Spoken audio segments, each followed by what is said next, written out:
Hello, students. Today is the final section of this unit. We have already discussed in our previous lecture about the real gas, ideal gas, and the related laws. We have seen the van der Waal equation also.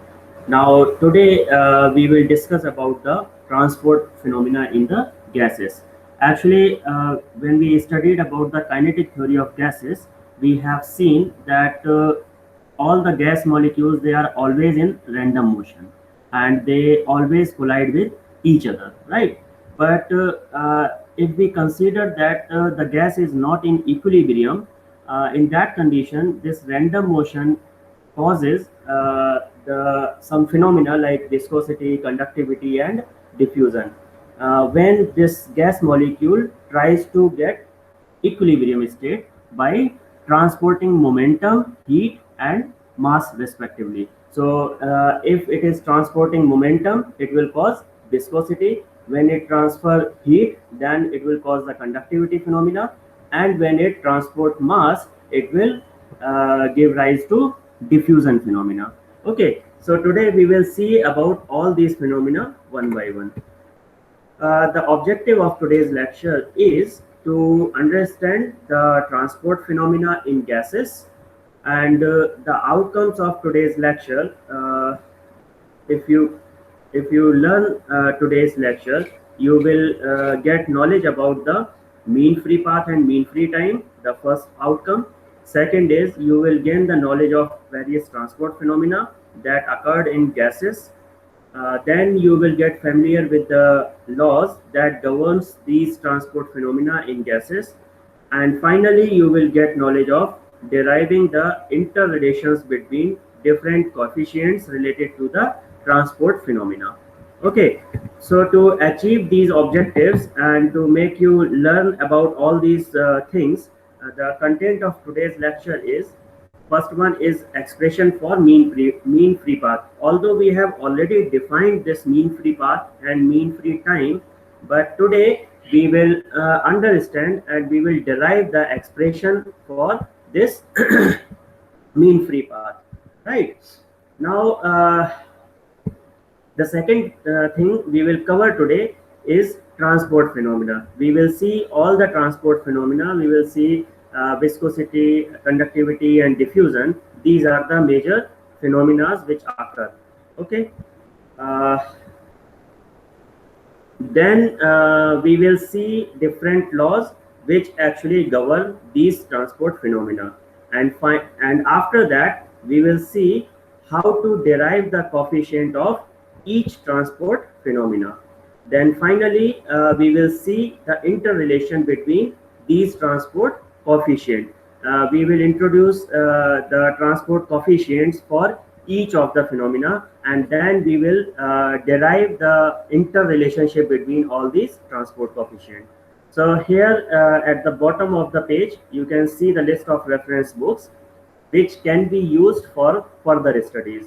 Okay, as I told you in my previous lectures, this book is quite simple and easy to understand. You can consult this for better understanding.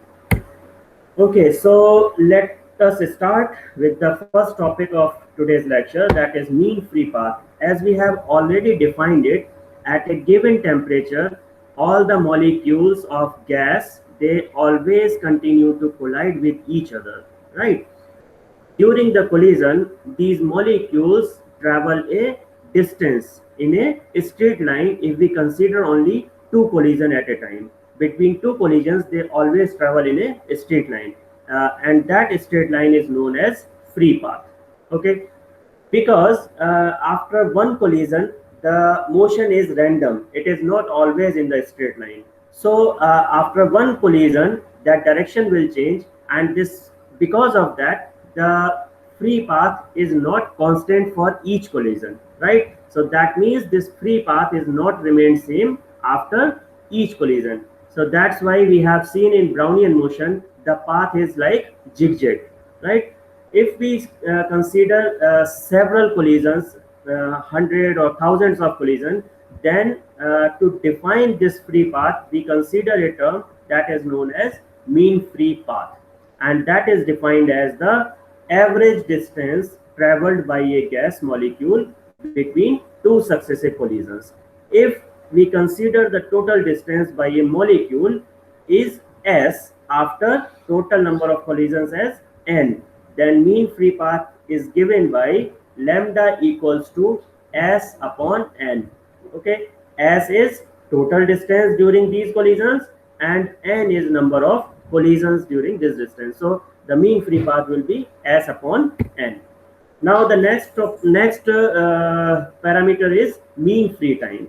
We have seen already this mean free path. So mean free time can be defined as average time that is taken by a gas molecule between two successive collisions. That is known as mean free time and denoted by tau, and it is given by lambda upon c, where c is the average velocity of a gas molecule. Okay, so we are now clear about mean free path and mean free time. Now we will see what is sphere of influence.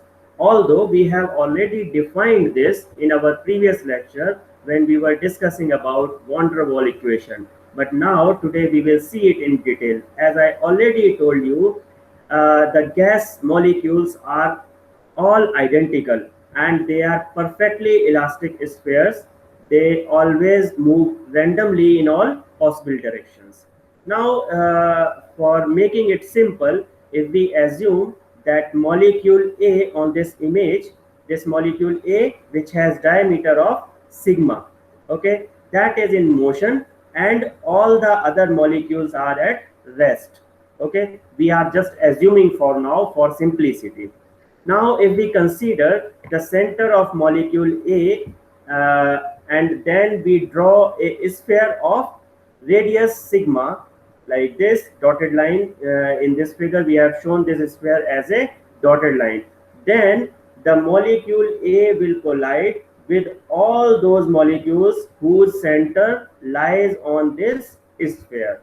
Okay, this molecule will collide with all these molecules whose center lies inside this sphere, and that sphere is known as sphere of influence. Okay, now we will derive expression for mean free path. This is also known as Clausius expression, right?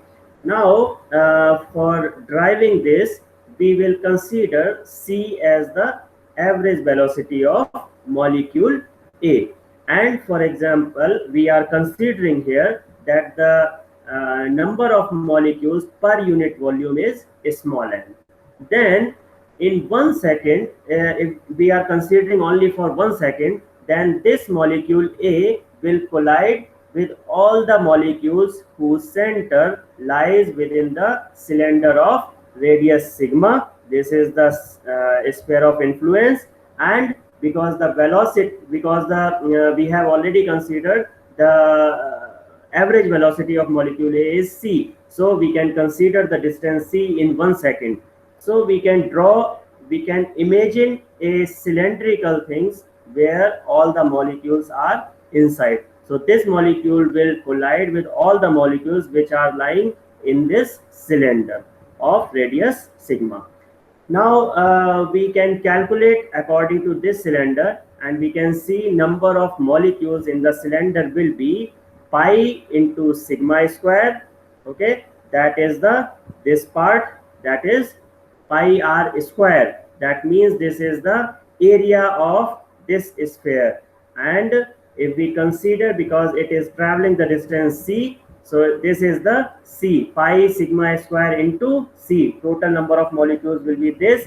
And because we have already considered that n is the number of molecules per unit volume, so in this volume we will multiply with this pi sigma square into c by n. So the total number of molecules in this cylinder will be pi sigma square into cn. Okay, now these are total number of molecules. Then the number of collisions made by molecule A in 1 second will be the same, because we have already considered that A will collide with all the molecules in this cylinder within 1 second. So number of collisions is the same as number of molecules in the cylinder. So that is pi sigma square cn.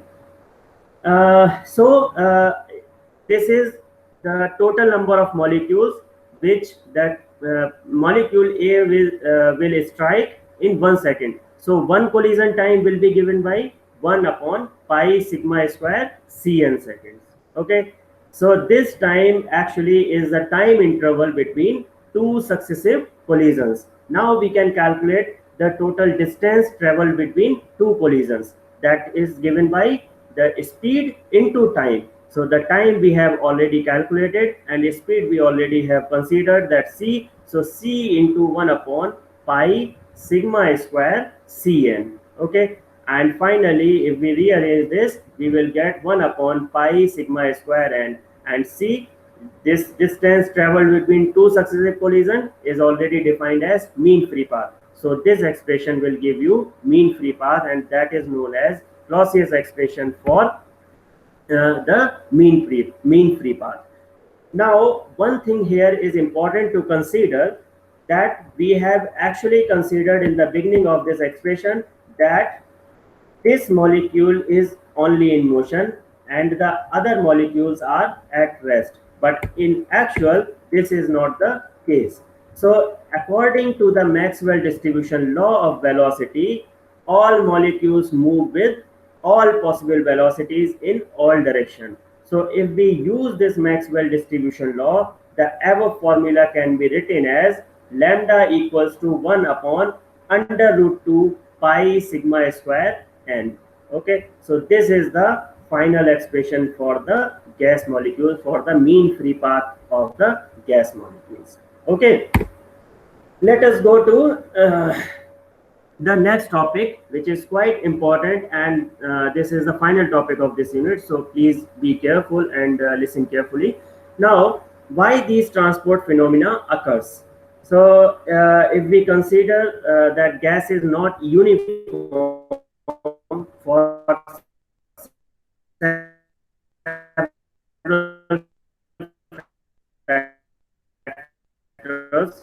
for example, composition, the temperature, and the velocity. There is some gradient forming, then this transport process occurs uniform.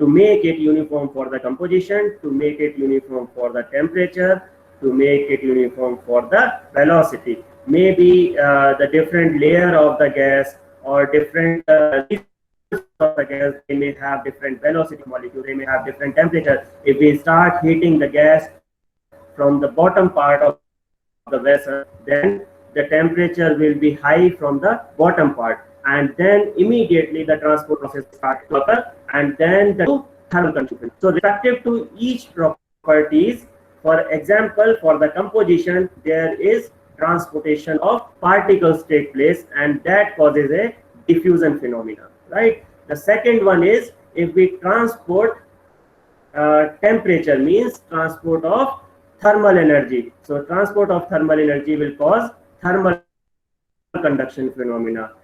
And finally, if we are considering the velocity is different, so the molecules will transport of momentum, okay, in one direction through a gas in another direction, from one to another direction. That will cause the viscosity phenomena of gas. Okay. Now we will see laws which actually govern each of the individual phenomena. They have given these laws directly. So for the diffusion, law given by Fick's. Okay, and the law is known as Fick's law. According to this law, the flux of component N in the x direction due to diffusion is proportional to the concentration gradient. Okay, diffusion was happening because there is a gradient between the particles. So there is, that's why the flux of component N in the x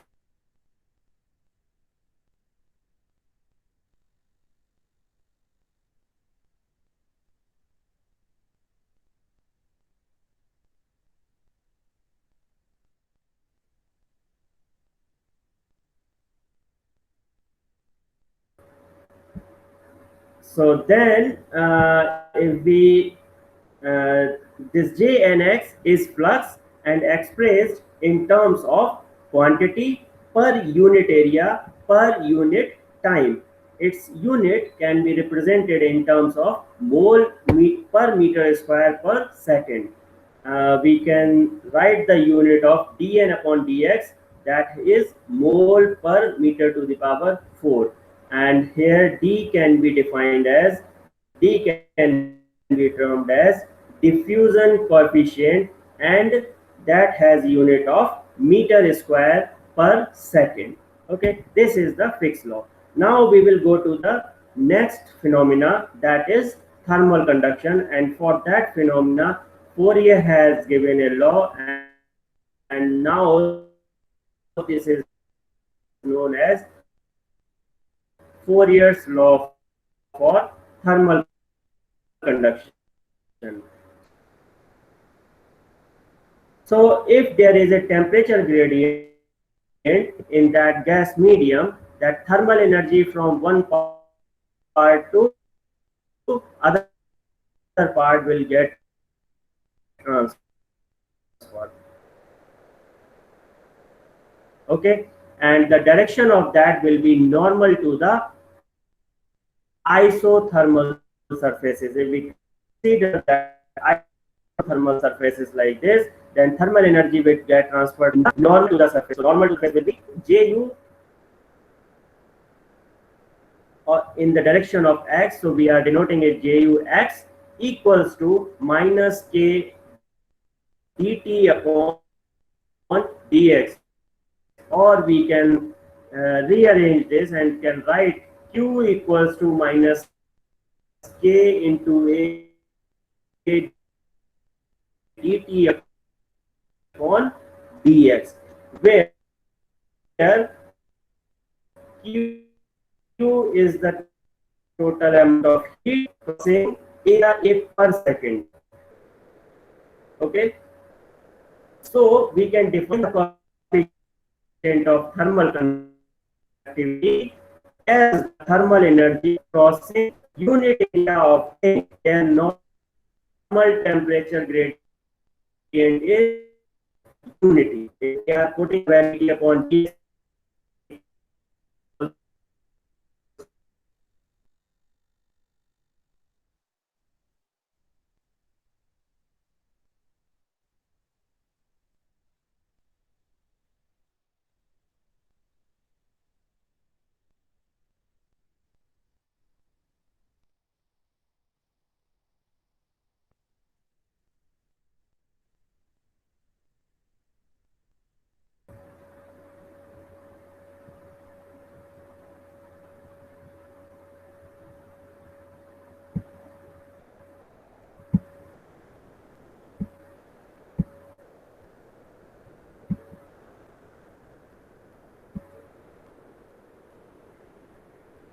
so this is the third phenomena, that is related to viscosity. Okay, and the law was given by Newton. When this velocity gradient is generated in gases, then momentum is carried out by the molecules from one place to another. So this transportation gives rise to the phenomena of viscosity. Okay, so the momentum flow is along the direction of velocity, but perpendicular to the velocity gradient. Okay, now let us consider if the gas is flowing in the x direction and the velocity gradient is in z direction, then the x directional momentum will be transferred per second per unit area of xy plane. Something like we can consider this is the xy plane and z direction is this. So the momentum transferred per second per unit area of xy plane in z direction, that means that can be written as force on unit area in x direction will be given by fx upon a equals to jpx, that is x component, equals to minus eta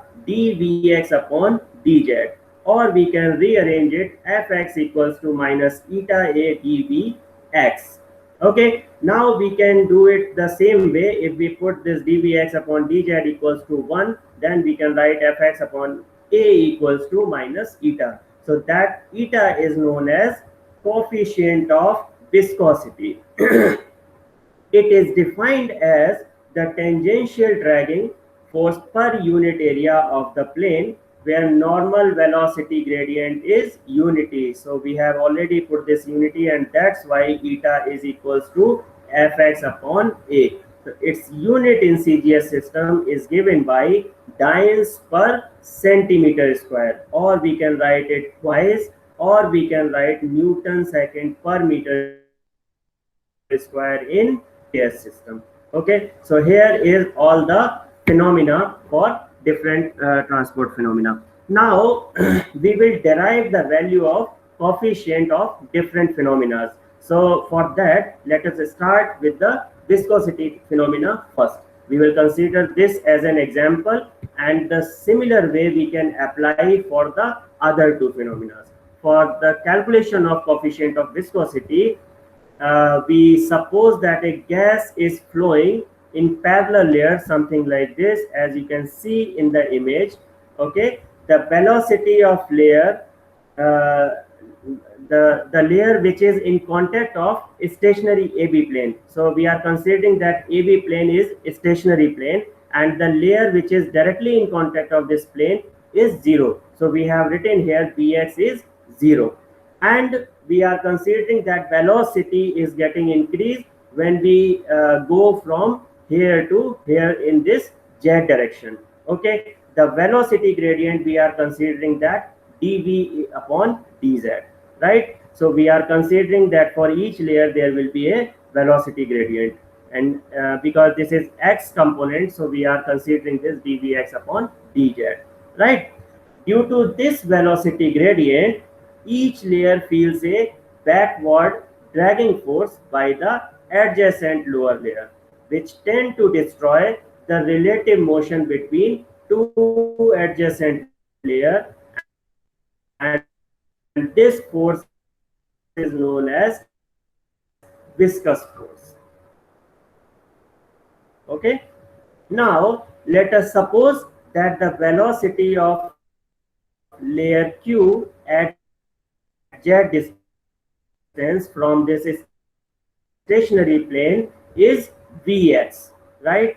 And the z plus lambda and z minus lambda are Vx plus lambda into dvx upon dz and Vx minus lambda into dvx upon dz, where we are considering that lambda is mean free path. Okay. So according to all these assumptions, the momentum of each molecule at layer P would be Vx plus lambda into dvx upon dz, where the momentum of each molecule at layer R would be Vx minus lambda into dvx upon dz. Okay, so these are the momentum of each molecule at both layers. Now, because the probability of the motion, this is once the molecules move along the direction, so x minus x, y minus y, and z minus z. So all the 6 directions they can move in the same probability, and 6 of the molecules can move along. Okay, now if we are considering, then n is the number of molecules per unit volume, and c is the mean speed of these molecules, then the number of molecules crossing unit area of layer Q, this layer will be in upward or downward, we can consider both direction, per seconds will be 1 by 6 into nc, right? Now if we are considering this, then the momentum of the molecules crossing unit area of layer Q per second from upside, we are considering this direction, then it will be m into Vx plus lambda dVx upon dz into 1 by 6 nc. We are considering from here to down. So here the momentum is Vx plus lambda into dVx upon dz, and that's why we are multiplying it by into 1 by 6 nc here. Now, if we are considering the momentum of molecules crossing unit area q per second from the downside, you see the moment like this. So x minus into ex upon dx into 1 cc. This is the per unit area of layer q per second direct velocity gradient. So the velocity gradient is in this direction will be in by difference of these two. So we are denoting it jpx equals to Vx minus lambda dVx upon dz into 1 by 6 nc minus m into Vx plus lambda into dVx upon dz into 1 by 6 m and c lambda into dVx upon dz.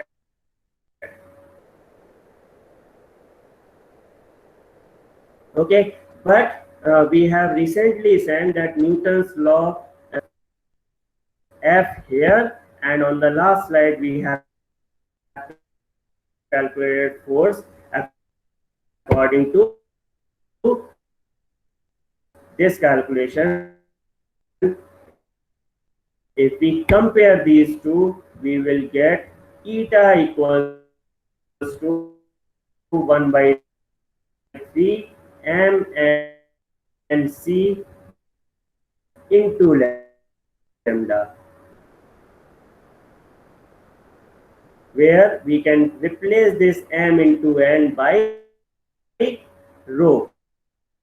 Rho is the density of gas, so we can write this expression as eta equals to 1 by 3 c into lambda. Okay, so this is expression for coefficient of viscosity. In the we calculate the coefficient of thermal conductivity also. So here we in the example of velocity, consider different layers at different velocity of conductivity. We can consider that each layer is at different temperature, and according to that we can take the same way. We can put everything very simply. From there we can calculate the thermal conductivity coefficient. K is given by 1.3 into m into n into CV lambda, and that we can together write mn equals to rho. So K equals to 1.3 CV. Similar to the cases, thermal conductivity and viscosity, we write the coefficient as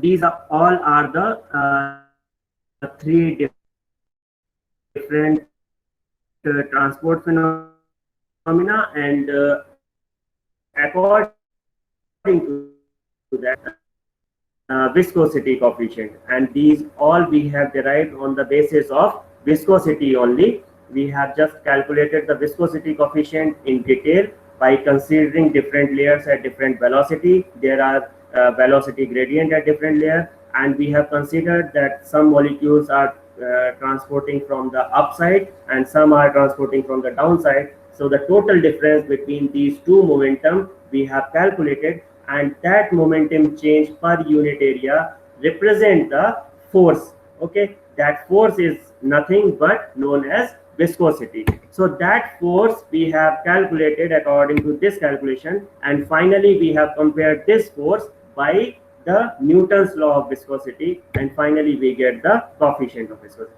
In the same way, we have employed the same method, and we got these two values. We have written here all the three coefficients as follows. Now, to calculate the interrelationship between these coefficients, we can just simply compare, or we can simply divide with each other. So for the first thing, we have divided equation 2 by equation 1. So that will give K divided lambda will also can be written as molecular weight. Okay, now we can write this. If we rearrange it, that will give m into K upon eta into Cv equals to 1.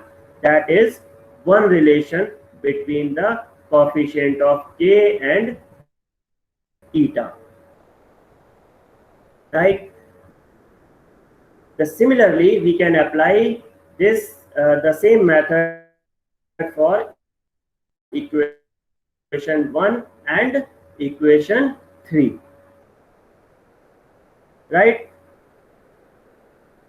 Now we are just dividing equation.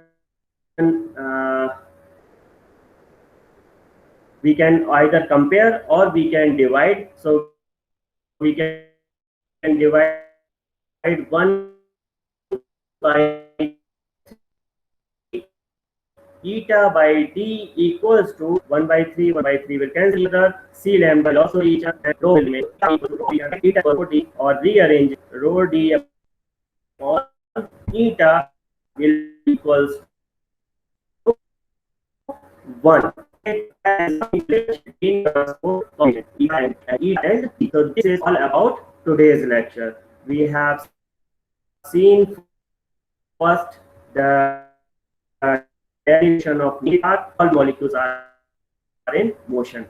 Then finally we move to the transport phenomena. We have seen three important phenomena for transportation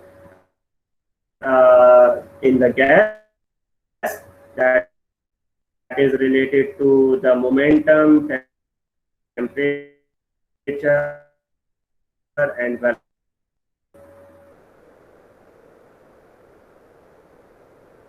Now, on the basis of all these phenomena, all these studies, this is the time to judge for today's quiz is: in general gas equation, PV equals to RT. Van der Waal introduced a correction factor A upon B square. This term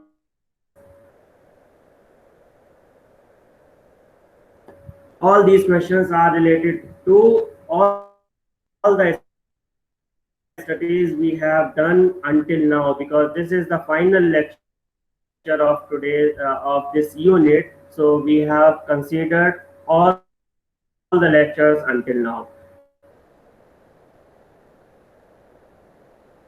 So the first question is related to Van der Waal equation. What will be the answer? We know that the correction factor A upon B square was introduced to modify the pressure term. So that means the pressure is related to attractive force between molecules. So the right answer for this question will be D. Okay, of critical volume BC, want to be BC equals to 4B. What will be the right answer? So according to Van der Waal, we have already calculated using Van der Waal equation, and the answer was BC equals to 3B. So the right answer is C for this question. Now the next question is the dimension of constant P in Van der Waal gas equation are that of pressure, volume, pressure divided by volume, or volume divided by pressure. So we need to recall Van der Waal equation. What was that?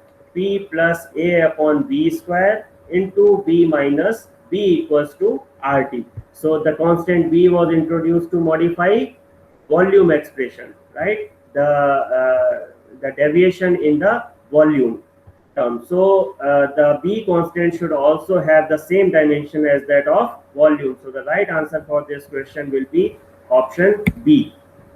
Okay, then we will go to the next question, and that is the formula for critical temperature is 8A upon 27 Br, 9A upon 36 Br, 8A upon 9 Br, or 8A upon 18 Br. So we calculated the critical temperature using van der Waals equation, right? We have considered that isothermal curve from Andrews experiment, and then we have decided using van der Waals equation we use dp upon dt equals to 0, d2p upon dt square equals to 0, and then we solve this critical values, critical constants values, and for critical temperature the term was 8A upon 27 Br. So the right answer for this question will be A.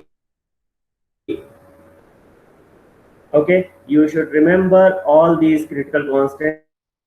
These are very important, and these can be employed directly to the numerical problems.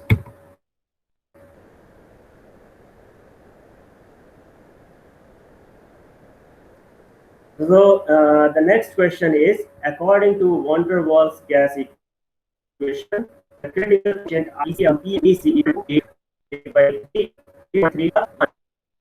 8 by 3, right? So the right answer is B.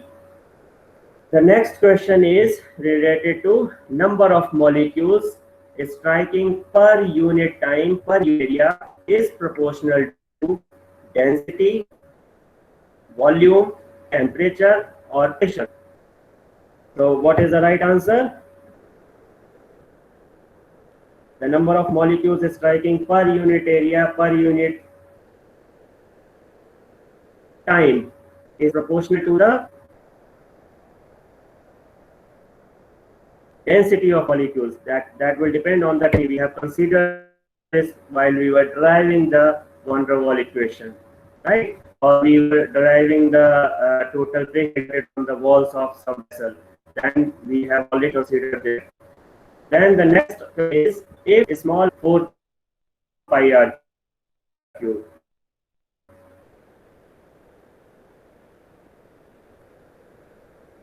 We can recall the sphere of influence again. So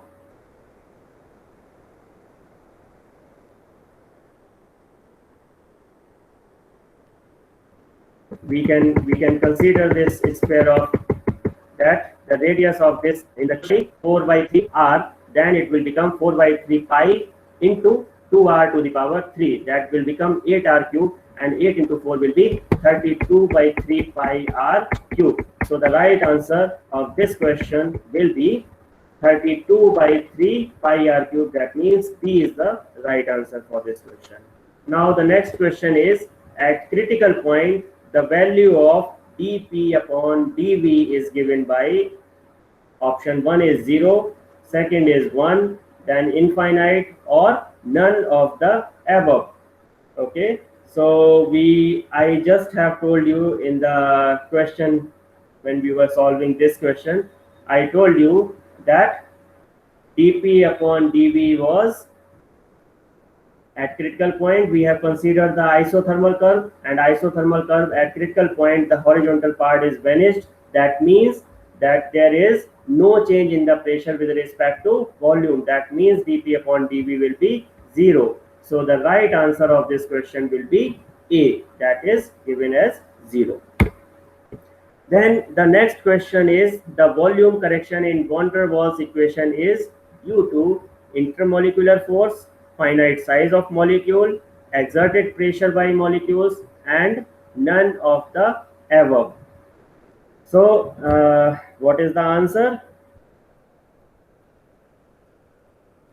The volume correction is given by, what is the reason? Because every molecule has finite size, and that's why the available volume for each coming molecule is less than the previous molecule. So that's why the average volume is less than the actual volume of total vessel.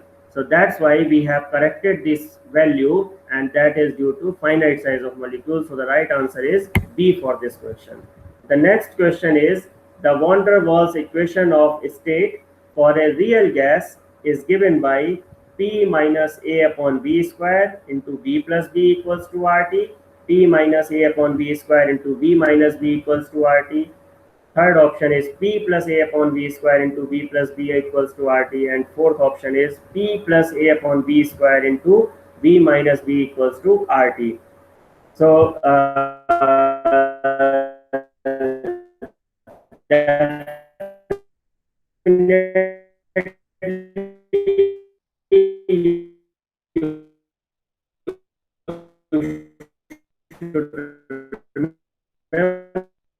remember this equation of state, because this is very important. So for this equation, what we feel. So that's why there should be some modification in the pressure term, and that should be increased. So P plus A upon V square should be for each molecule.